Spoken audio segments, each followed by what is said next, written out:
प्रिय भक्तजनों, आपका स्वागत है आपके अपने YouTube channel magical world of Achyut पर। आज हम इस वीडियो में सुंदरकांड में आगे की कथा सुनेंगे। रावण का व्यक्तित्व देखकर हनुमान खूब प्रभावित हुए। ऐसी सुगठित देह, विशाल स्कंद, बड़ी बड़ी तीखी आंखें, भव्य चेहरा, मुखमंडल पर भव्य तेज, ऐसा धैर्यवान, बलशाली और आकर्षक राजा भी इतना क्रूर, अन्यायी, अत्याचारी और दुराचारी हो सकता है। वीर हनुमान को विश्वास नहीं आया। रावण हनुमान को देखते ही गरज कर बोला, अरे वानर, तू कौन है और किसने तुझे भेजा है? तूने अशोक वाटिका में सीता से क्यों बात की? आखिर अशोक वाटिका को तहस नहस करने का क्या प्रयोजन? तूने मेरे सैनिकों को क्यों मारा? मंत्री प्रहस्त, जरा तुम ही इससे पूछो। प्रहस्त हनुमान की ओर आए, जवाब दो, इस कारस्तानी का क्या कारण है? तुमने जो कुछ किया है उसके बदले तुम मृत्युदंड के अधिकारी हो। अगर तुमने सब कुछ सच बता दिया तो हम तुम्हें क्षमा कर देंगे। वीर हनुमान ने साहस से उत्तर दिया, हे लंकेश, मैं किष्किंधा के राजा सुग्रीव का दूत हूँ। उन्होंने ही मुझे आपके पास भेजा है। उन्होंने संदेश भेजा है कि इतने विद्वान और नीतिवान होते हुए भी आपने पर नारी का अपहरण करके उचित नहीं किया। यह तो अत्यंत निकृष्ट कर्म है और ऐसा करके आपने अपनी मृत्यु को आमंत्रित किया है। श्री राम की बात तो जाने ही दीजिए, आप लक्ष्मण के तीव्र बाणों को भी सहन नहीं कर पाएंगे। उचित यही है कि आप देवी सीता से क्षमा मांगकर उन्हें मुक्त कर दें। अन्यथा जैसे देवराज इंद्र का पुत्र जयंत देवी सीता के कारण मुसीबत में फंस गया था, वैसे ही आप भी फंस जाएंगे। श्री राम का हृदय विशाल है। सत्य पथ पर चलेंगे तो वे आपको क्षमा कर देंगे। मैं चेतावनी देता हूँ कि देवी सीता को छोड़ दो, नहीं तो आपकी भी वही दुर्दशा होगी जो खर और दूषण की हो गई है। रावण क्रोध से थर थर काँप उठा। एक वानर की यह हिम्मत कि जिसका नाम सुनकर लोगों की बोलती बंद हो जाती है, उसी के सामने इतने बड़े बड़े बोल। रावण चिल्लाकर बोला, अरे वानर, क्या तूने नहीं सुना कि मेरा मुकाबला कोई नहीं कर सकता? फिर तेरा इतना साहस क्यों? आश्चर्य है कि सुग्रीव ने तुम्हारे जैसे मूर्ख प्राणी को दूत बनाकर मेरे पास भेजा है। शायद सुग्रीव को भी मेरे शौर्य के बारे में पूरी जानकारी नहीं है। मेरा अपमान करने वाला इस धरती पर जिंदा नहीं रह सकता।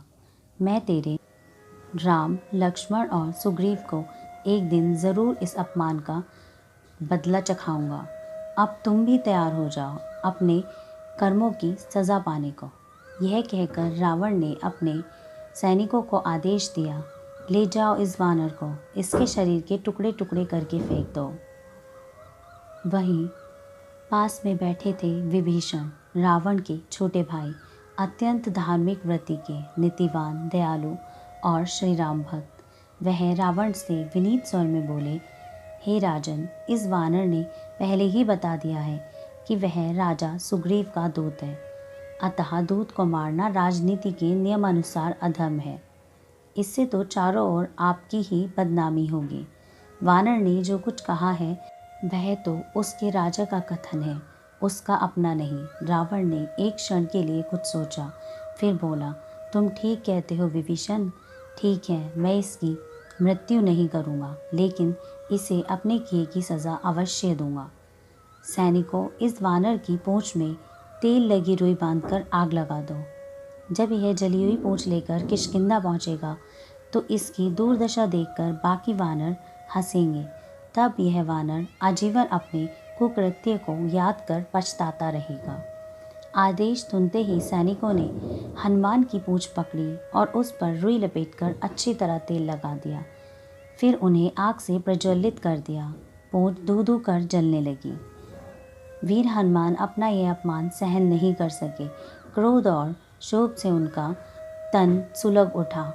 उन्होंने जलती हुई पूंछ को लहराकर सैनिकों पर इतने तगड़े प्रहार किए कि वे जमीन पर आ गिरे।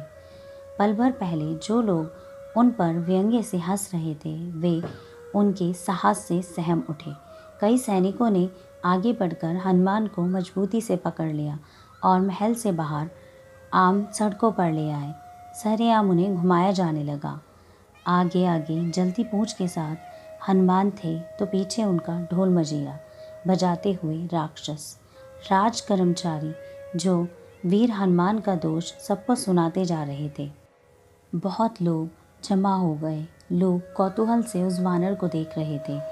उस पर फप्तियाँ कस रहे थे और पत्थर फेंक रहे थे। हनुमान के लिए यह सब सह पाना असहनीय था। वह वीर थे और ऊंचे हथकंडों से उनका आग बबूला हो जाना स्वाभाविक था। उन्होंने मन ही मन तय किया कि इस अपमान का बदला ज़रूर लेंगे। फिर क्या था, उन्होंने ऐसा ज़ोरदार झटका मारा कि उन्हें पकड़े समस्त राक्षस सैनिक दूर जा गिरे। फिर एक ही छलांग में वीर हनुमान उछलकर एक ऊंची दीवार पर जा चढ़े। उन्होंने एक लौह शलाका से समस्त राक्षसों को मार मार कर ज़मीन पर गिरा दिया। इतने से ही वीर हनुमान को संतोष नहीं हुआ। जिस लंका में उनकी पूंछ जलाई गई थी, उस लंका को जलाना अभी शेष था। वे एक भवन पर कूदते हुए दूसरे भवन पर जा पहुंचते, साथ ही अपनी जलती पूंछ से उस भवन को आग लगाने से नहीं चूकते। इस प्रकार लंका की तमाम भव्य इमारतें आग में धू धू कर जलने लगीं। इसने मंत्रीवर प्रहस्त के महल को भी नहीं बख्शा। एक ही लगन से रावण की तमाम महाप्रतापियों यथा कुंभकर्ण, जम्बूमाली, नारांतक आदि के महल भी आग की ज्वाला में भस्म कर दिए। हनुमान ने रावण के विशाल भवन को नहीं छोड़ा, उसे भी आग के हवाले कर दिया। सारी लंका महाअग्नि में जलने लगी। चारों ओर ऊंची ऊंची ज्वालाएं उठ रही थी, चिंगारियां फूट रही थी, हाहाकार मच गया। सोने की लंका थोड़ी ही देर में आग में दहकने लगी। बड़े बड़े प्रासाद सरसराते हुए जमीन पर गिरने लगे। लोग अपनी जान बचाकर इधर उधर भाग रहे थे। अब जाकर लोगों ने जाना कि वह वानर कोई मामूली वानर नहीं है, बल्कि साक्षात अग्नि देवता ही थे। जलते मरते राक्षस बचाव बचाव का शोर मचाते हुए अपने प्रियजनों को खोज रहे थे। वीर हनुमान को चिंता हुई कि इस अग्निकांड में देवी सीता को कुछ हानि न हो पाए। वह एक बार पुनः अशोक वाटिका पहुँचे। देवी सीता सुरक्षित थी और एक वृक्ष के नीचे सोच में बैठी हुई थी। हनुमान देवी सीता के पास पहुँचे और हाथ जोड़कर बोले, हे जानकी, प्रसन्नता हुई कि आप सुरक्षित हैं। अब मुझे आज्ञा दीजिए और शोक विहीन रहकर श्री राम के आगमन का इंतज़ार कीजिए। वे शीघ्र ही सुग्रीव की विशाल वानर सेना के साथ आपको लेने आएंगे। इतना कहकर वीर हनुमान ने देवी सीता को नमन किया और लंका से प्रस्थान करने को बाहर निकल गए। सागर पार करते वक्त उन्होंने अपनी पूंछ की आग बुझा ली थी। जय जय श्री राम।